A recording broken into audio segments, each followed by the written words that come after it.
iyo uhisemo kuba umugabo uba umugabo, yego, iyo uhisemo kuba imbwa uba imbwa, yego. buriya umuhinzi arahinga ejo bikarumba kubera ko ibihe byagenze nabi, ntabwo umurima ugurisha, ashaka agafumbire agasubirayo akajya guhinga, ahanze kwera ibijumba ejo hakera ibijumba, yego, uri kubyibaza.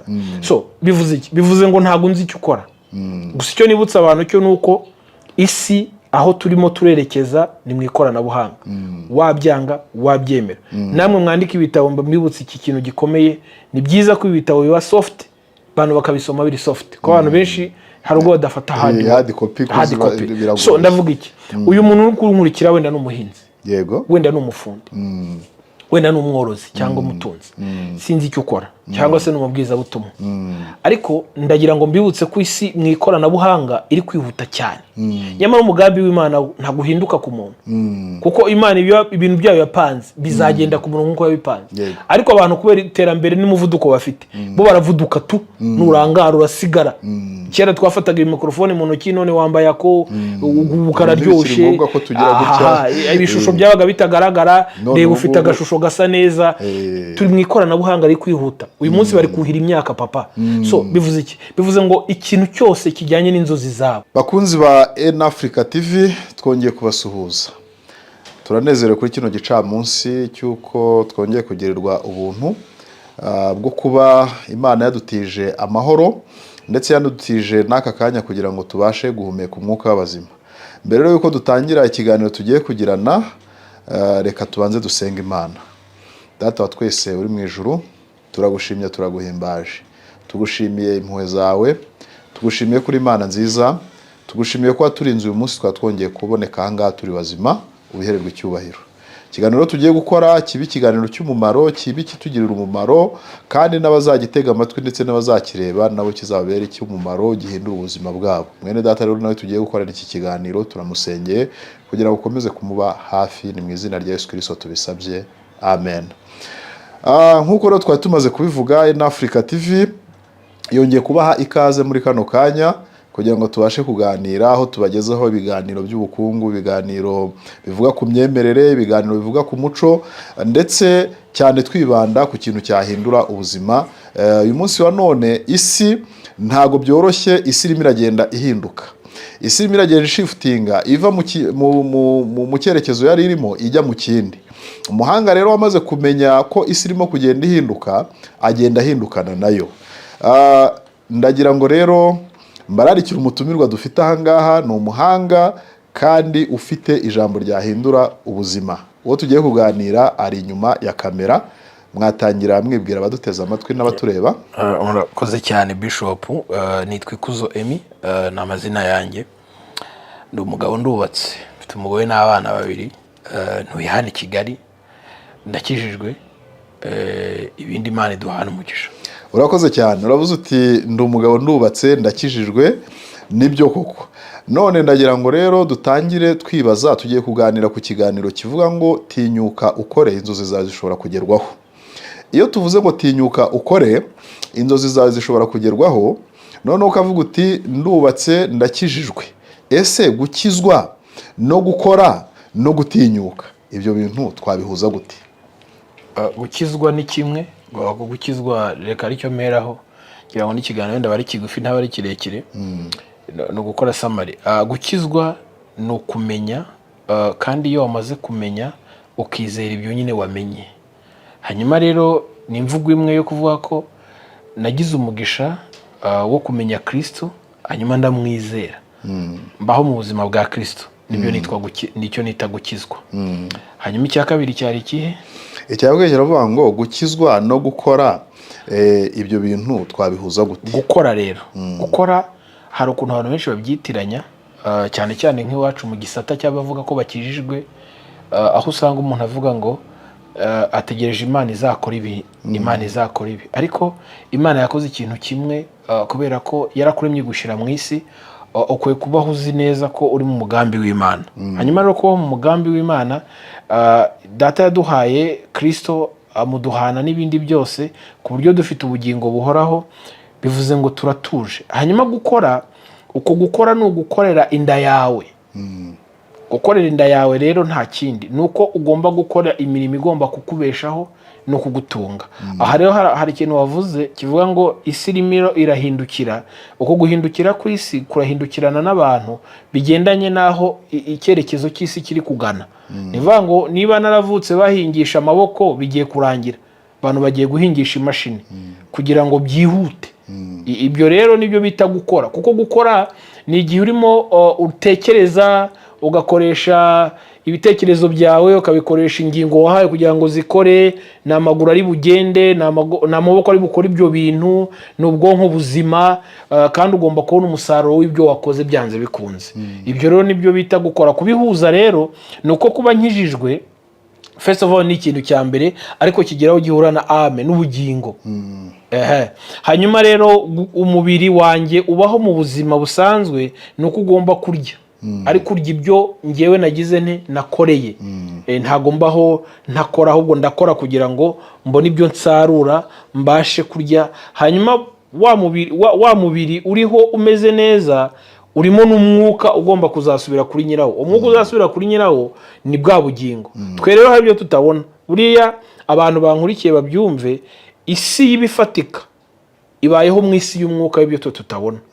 Sibyo? Uvuga ngo bishop twicaranye aha, hari undi bishop mu mwuka nge ntabona. Ubu bishop ashaka kuba nyicaye imbere avuga ati cyaye mu wagikubita inkonje. Ntabwo wongeye mubona. Ariko uwo akontorora uri hano ndi kureba.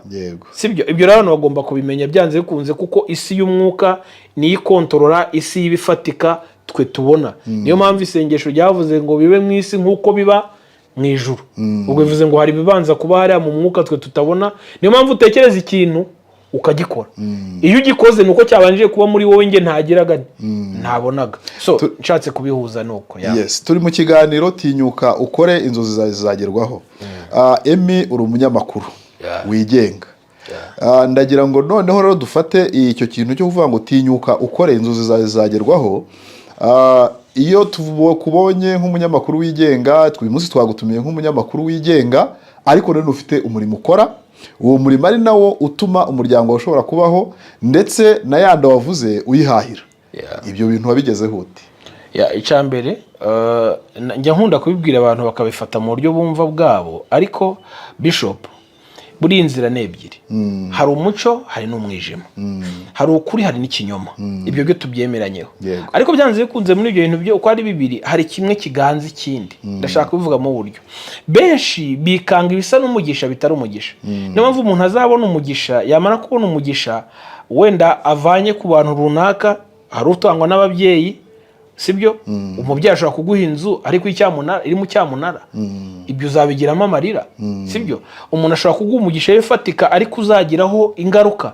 Ariko hari akantu kamwe nasomye kavuga ngo umugisha Imana itanga ntago uzaho umubabaro. Nta mubabaro uzaho. Ariko ibyo twikanga bimeze nk'iki? Nk'umugisha. Byanze bikunze. So ibi ndabivuga kubereye impamvu. Iyo tuvuze ngo amahitamo y'umuntu, bivuze ngo wenda nge nuko abantu benshi wenda batazuhamya bwanjye, ariko uko nabyirutse nisanga ndi kwirera ndi muto. Ariko abana benshi twabanye mu buzima bwo narimo barangiritse. Koko benshi bahisemo, urumva twari hafi y'ibiyobyabwenge, twari hafi yo kuba iyo twakwiba, kuko niba abana birera mubona bito ba Rwanda rw'ejo, urumva mu kubyiruka kwanjye niko mbisanze. So ndavuga iki? Ndavuga ko guhitamo kwanjye buri muntu wese muri agira imyuka ibiri igendanye n'iyo nzira. Kuko niba hari ukuyobora mu nzira nziza, hari n'ukuyobora mu nzira mbi. So bivuze ngo iyo uhisemo neza, Imana ishigikira ibitekerezo byawe. Buriya benshi bavuga amahirwe, nge sinjya nemera amahirwe. No. Ahubwo nemera ko amahitamo yawe ashigikirwa. Kandi abenshi amahirwe bavuga yuko ngo iyo dusenze cyane Imana izana umugisha. Ibyo turabibona. Nshobora kugira amahirwe nkabona amafaranga, kuki amahirwe utayemera rero kandi ari ikintu? Oya, ntago nemera amahirwe. Dusobanurire. Ndakubwira impamvu ntemera amahirwe. Uvuga ngo ntago ushobora kumbwira ngo wahisemo nabi, ngo umaze guhitamo nabi, ngo ugira amahirwe ngo ibyo wahisemo birakunda. Sibyo? Kubera iki? Uvuga ngo dufite umwanzi, urumva iteka ushigikira ibikorwa by'abicanyi kugira ngo babigereho. Babi, reka dukoreshe wenda babi. Yego. Kugira ngo babigereho. Ntabwo Imana izaza gusapotinga igitekerezo cyawe cy'ubugizi bwa nabi. ariko Imana izasapotinga igitekerezo cyawe cy'ubugizi bwa neza. Yego. Noneho nuba successful, nubigeraho ibyo bintu, benshi bazavuga ngo Emmy yakoze business, none ageze ku ntsinzi, ariko abandi bakoranye barahombye. No, Emmy yakoze business, yaricaye yakora umushinga wa business, yemera risk zose zizaba muri business, sibyo? Yemera kwihambira, noneho agira wenda nicyo nakwita tala, impano, sibyo? Igendanye no kuko azi gutereta abakiriya. Yego. Icyo ni kimwe. Kabiri, azi gucuruza ibitunguru byahomba, karangura inyanya. Yego. Kimwe kirabura ikindi kikaza. Ntabwo ibyo bintu abantu bose babishobora, sibyo?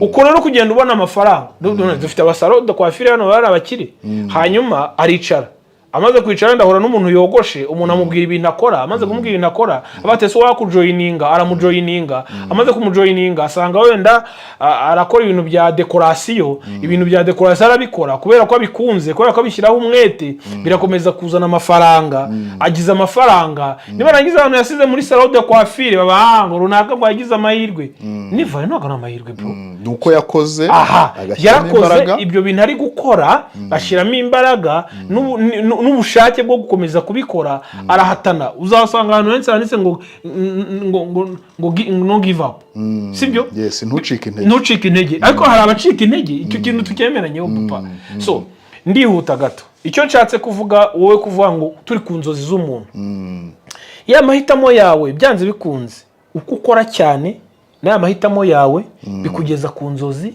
zawe. Uruhare rw'Imana aha hantu rero, kugira ngo abantu batatumva nabi, uruhare rw'Imana aha hantu rero, first of all no kuri muzima, ubuzima bwawe ni buzima. Niyo mpamvu uri umuntu wese muzima akwiye guhora ubuzima bwe bwose. Burana sinkunda barokore basenga bimeze nka formularity. Oya, nkunda umuntu wese iteka kubaho ubuzima bwo kumva ko buri mu bumana, ubwo buzima nta wundi abikesha Nyagasani, sibyo? Akaba avuga ngo Mana ushimwe ko ngeze kuri iyi step, nejo nzagera kuri step nukomeza kubushigikira.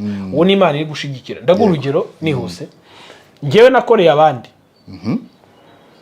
ariko mu gukorera abandi byasaga naho ndi kwiga ikibuga. Yego. Kuko ndi umunyamakuru ko wakoreye ibitangazamakuru. Ni ukuvuga ngo waje kwibera umunyamakuru wigenga no kwikorera uvuye gukorera abandi. Aha, mvuye gukorera abandi. Kandi gukorera abandi ntago banyirukanye. Yego. Narasezeye. Kuko nabonaga igihe cyanjye kigeze cyo kugira ngo shifting mva hondi mbona aho isi iri kwerekeza. Yego. Nayo ngomba kuvuga urugero. Uyu munsi niba mfite YouTube channel yanjye yitwa Ihumure TV. So na hantu ndi butanga igitekerezo cyanjye, chief editor atari buzemo ngo editing ibyo navuze. Uri urabyumva? Ndabyumva. Na hantu ndi butanga igitekerezo cyanjye, boss atambwiye ngo hano hantu turungukira he. Ngo none ngo twereke ngo percentage zirimo. Uri urabona? So bivuze ngo nicyo gihe kigeze, naba ndi kumakinga ashobora ko ndi kurema amafaranga ziwanjye. Nta wundi muntu agomba kubanza gucaho. Ariko nabanje gukora iki? Nabanje kugira experience yo gucaho hantu. Mbabazwa n'abantu, umuntu agakorera ikigo umwaka umwe, imyaka 2, imyaka 5, imyaka 10. Wasajya kure kigeze ukakibura. Kandi akora buri munsi. Ikibazo ngiye ndwana nacyo si amafaranga erega. Ndwana n'ibyo umuntu akora. Kuko ushobora gukora ibintu bizana udufaranga duke ariko twawe tutarimo impagarara, turema hazaza. Yego. Niyo mpamvu n'iki kinyamakuru n'iki nkikora ntekereza ko nese ko nibaza ko ndamutse ntakiriho cyahagarara. Oya. Muye gukora nkaho kitahagarara. Uri urabona? So rero mu magambo make, izo nzozi kugira ngo uzigereho ugomba kuzitegura. Ntago uryama ngo kubera ko Imana, hari abantu njye mbona ngo Imana yambwiye etaje muri uyu mujyi, ngo Imana ngo mbwiye ngo alimentation, ngo ntago yambwiye ngo agakantine. Kandi wenda nta naho wabona afite agastandi k'imbuto yashye. Oya, na firigo ntazi ibyo ari byo. Yego. Kuko nge nkora firigo. Ariko ntago umuntu azi firigo icyo ari cyo ngo azakora ngo busheri. Ukira aho abateza amatwi ndetse n'abareba En Africa TV, tuvuze ku gitangazamakuru cyitwa Ihumure TV, ni icya Ikuzo Emmy. Mu minsi ishize twabonye YouTube iguhemba ngewe iyo mvuze guhemba ntago ndeba amafaranga, ndeba icyo ugezeho. Twabonye rero ugeze ku bantu 100,000 bagukurikira, YouTube iravuga iti uyu muntu reka tumuhe iki gihembo. Congratulations, kiriya ni ikintu cyiza wakoze cyane, buriya ni umugisha w'Imana. Noneho rero muri rwa rugendo twavuze rwo gutinyuka ugakora inzozi zawe zikagerwaho, ukiri hariya wavugaga hari inzozi wari ufite wifuza no kugeraho, uyu munsi wa none ubona inzozi wari ufite waramaze kuzigeraho, abaduteze amatwi wababwira iki? Unyemerere wenda ntituze kubitinamo cyane, uzatuma nshyira amarangamutima yanjye hanze, tuzakomeza gutaha.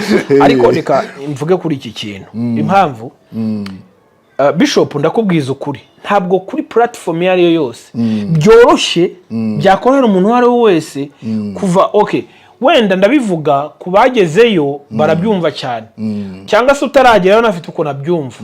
Ariko ndaguha urugero, ugiye kureba YouTube channel wenda abanyarwanda niba turi 2,000,000 ntacyo, reka mvuge gutyo, mu mujyi wa Kigali niba turi 2,000,000, ariko ntago hari 100,000 basi, kimwe cya 10 cya miliyoni bafite YouTube channel. Yego, haraba hari ntabo, sibyo? Bivuze ngo byanze bikunze umubare wa cyari hasi y'abantu bafite YouTube channel.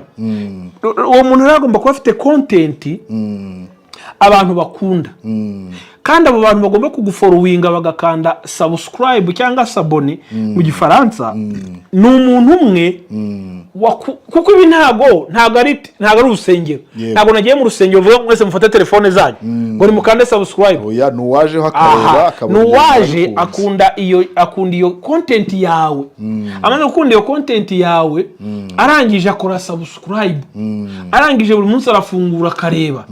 It's favor. Ntago ibyo ntago ari umuntu wese nyine, ntago ibyo bintu ari ibintu bisanzwe. Rero ngewe mu nzozi zanjye nanjye haraho nageze, ndibyuka hari igihe nigeze kugeraho, kandi icyo gihe nari muri subscribers 8,000 cyangwa 7, nari ntaragera mu 100.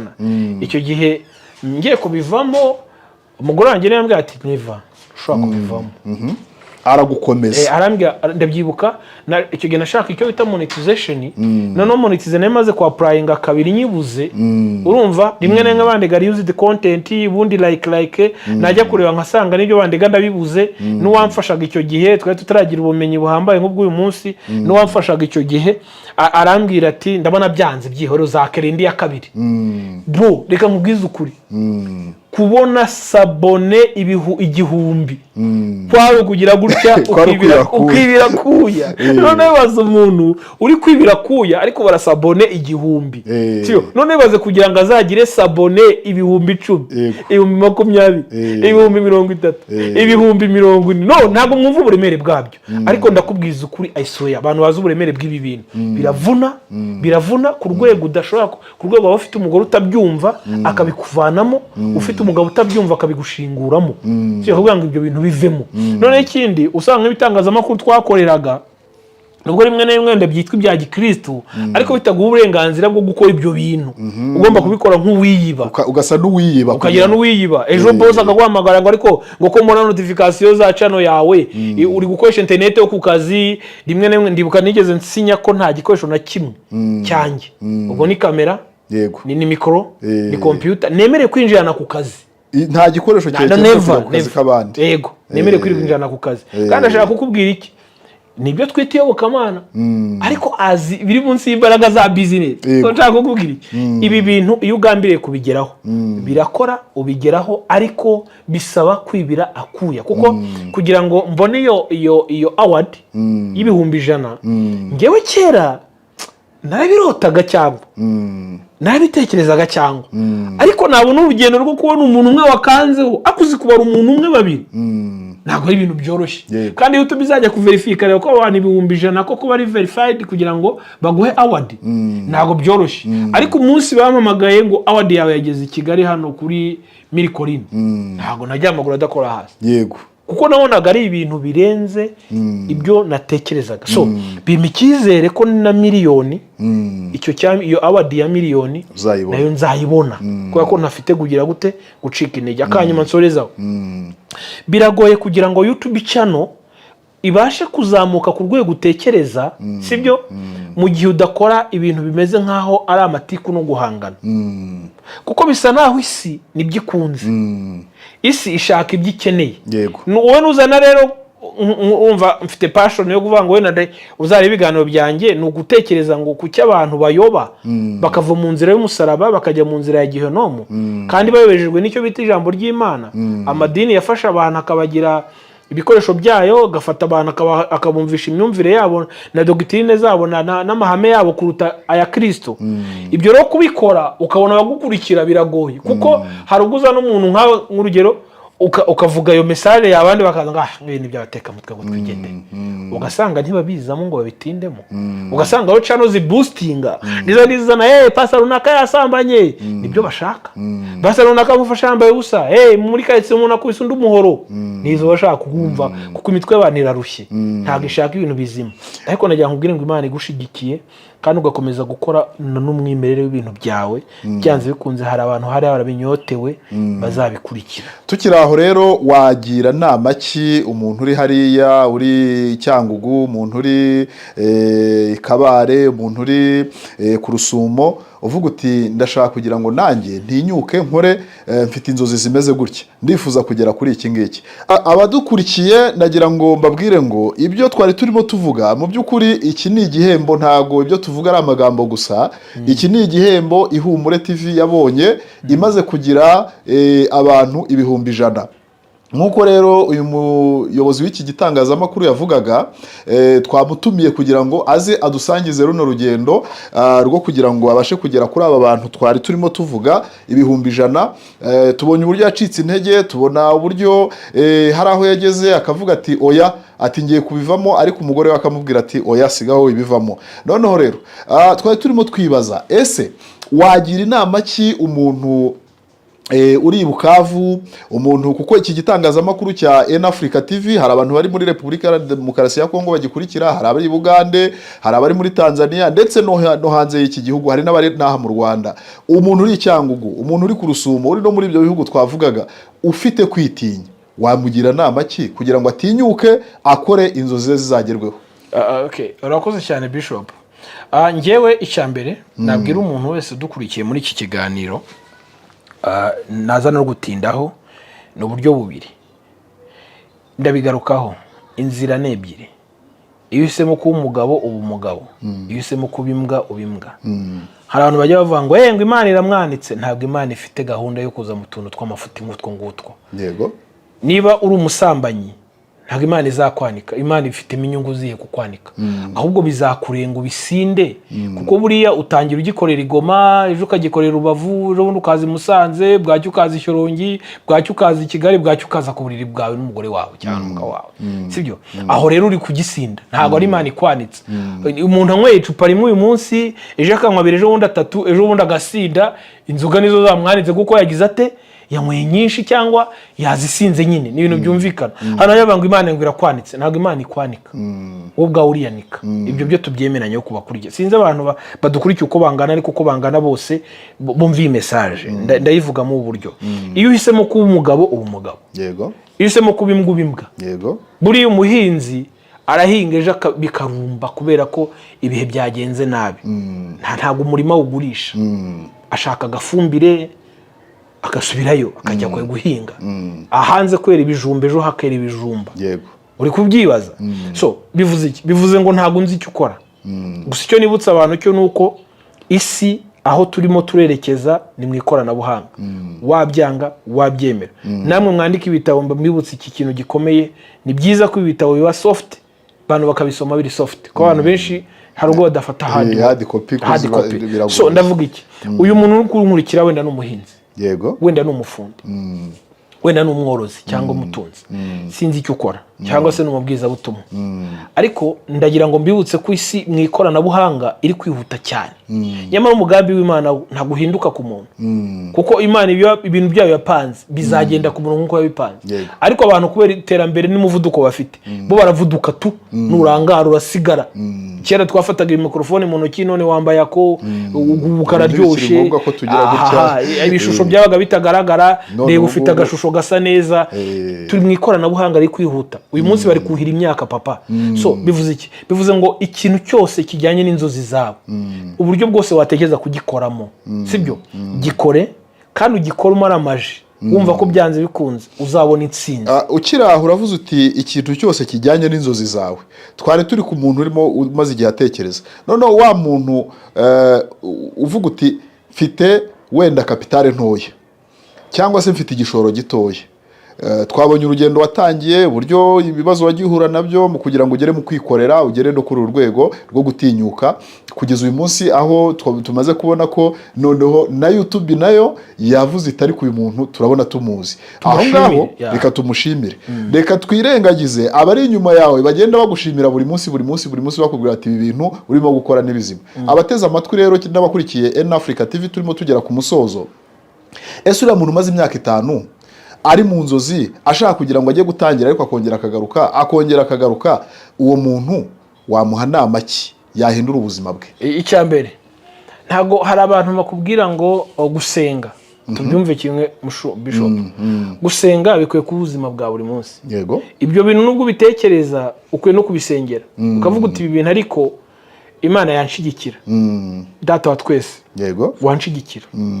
Kandi Imana, icyiza cy'Imana irabyumva. Murana isengesho ngira ritajya rimvamo nuko Imana izi umutima wanjye. Yego. Ibyo biri mu mutima wawe witekereza gukora ni byiza. Imana irabyumva kandi Imana irabishigikiye. Sibyo? So nshatse kuvuga iki? Nshatse kuvuga ko izo nzozi zawe uri gutekereza gukora, niba ari n'icyuzi cy'amafi ugiye gukora, manuka hepfo mu gishanga. Umenye ngo hano nahakora icyuzi cy'amafi, nashora amangahe. Ese barankundira, bisaba ibyangombwa ki kugira ngo ibi bintu mbikore? Sibyo? Ngiye gucuruza amagi, nkwiye kuganira n'abantu bacuruje amagi. Kubona urugero, hari umudamu umwe Kayonza ndashaka kuba ari kunyumva, yigeze gushegera ibintu byo gukora imiti y'amatungo. Ariko nta nosi afite ku miti y'amatungo, nta kantu na kamwe azi ku bijyanye n'imiti y'amatungo. Ariko ngo yizeye ngo mubyara wazabizanamo wabyize. Mubyara wabizamo amaze kubigeramo akavoma ya miti baranguye agashyira mu tundi ducupa akashiramo amazi. Basi inka zarapfuye ziraramburura amatungo baramufunga. Urumva uje kubikora ntabwo igitekerezo ari nyiracyo, ahubwo hari undi uje hari undi ugiye kubizamo. So izo nzozi zawe no kubanza kumenya ngo izi nzozi zanjye nzakenera nde tuzakorana. Sibyo? Yego. Imbaraga zanjye ngomba gushiramo zingana iki, n'uwo muntu uzaza azashiramo imbaraga zingana iki kugira ngo ikintu tugereyeho. Kandi target y'izi nzozi zanjye nuko hari abandi bantu nshaka ko bazaza gushoramo imigabane. Ibyo bintu tubyemeranyeho. So rero bizakunda, aho kugira ngo bikunde first of all ni ukwiyemeza. Ukavuga ngo napfa nakira ndagerayo. Nuko nanjye natangiye vuga ngo nta umuntu umwe ni babiri ni 10 ntazi iyo bava. Mbabwira n'ibintu nanjye ubwanjye ntarishobora ko bari bubirebe. Ako birangira babaye 100 mfata igihembo. So icyo cyaka rero nuko kumvisha ko inzozi zawe uzazigeraho nta kabuza. Icyo usabwa ni kimwe, ni ukwiyemeza ukabisengera, ukabwira Imana turugendo ntangiye ni rwiza wanshigikira. Kimwe nuko ushobora kuryama hakaza inzozi zikubwira ngo ibi wibikora, basi kora ibi. Ibyo byo ndabyemera. Izo nzozi ntiziza rimwe, ziza kabiri, ziza gatatu. Ariko wenda byibuze zikwereka undi murongo ushobora kujyamo ujyanye n'icyo wowe ukunda wakora. Kuko usanga umuntu nkakunda gucuruza ariko ntazi ngo bacuruza gute, ntazi ngo imvune ziba mu gucuruza nizi. Ukeneye kujya gushakisha amakuru ku bijyanye n'ubucuruzi, sibyo? Ariko target ari ukuvuga ngo niba ngiye gukora iki kintu ngiye kugikora kizambyarira 10,000 ndibyo byari 10,000. Sibyo?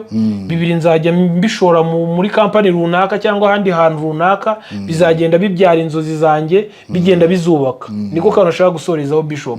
Buri kintu kigoye dukukije isi iri kwerekeza, sibyo? No kuvuga ngo uyu munsi niba mfite uruganda cyangwa akantu gato k'uruganda gacitse, niba ugashaka kadoda imipira, mbasha kubona 10,000 ku kwezi. Yego. Nakabengeza ngavuga ngo 10,000 mbona ku kwezi, kuki ntajya muri beka nkaguramo umugabane w'igihumbi. Sibyo? N'urugero. Ya mafaranga ni 10,000 ariko ndarya 9 tu. Aho yantanga kimwe ku 10 kwa pasteri ngo ni umugisha mbeshya cyangwa mbeshywa. Ntago baba bakubeshya. Oya ni urugero wenda hari utabyumva nkuko mbyumva. So akwiye kuvuga ati noneho ngenda fata, ubwo mpamvu nabivuze gutyo nuko mfashemo kimwe muri ya yandi 10. Avuga ati noneho ngewe iki ndagura umugabane wenda muri beka. Kandi umugabane ni 1,000. Yego.